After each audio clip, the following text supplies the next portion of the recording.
అరికాలు విదిలించి మహాసముద్రాన్ని లంఘించినవాడు.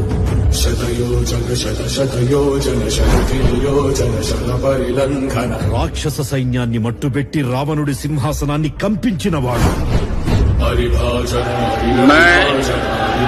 నరేంద్ర దామోదర్ దాస్ మోదీ చిన్న నిప్పురవ్వతో లంకా నగరాన్ని అగ్నిలో అలికినవాడు.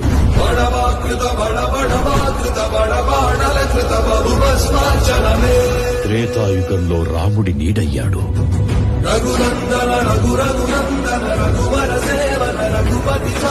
ద్వాపర యుగంలో కృష్ణార్జునుల రథకేతనమై గర్జించాడు.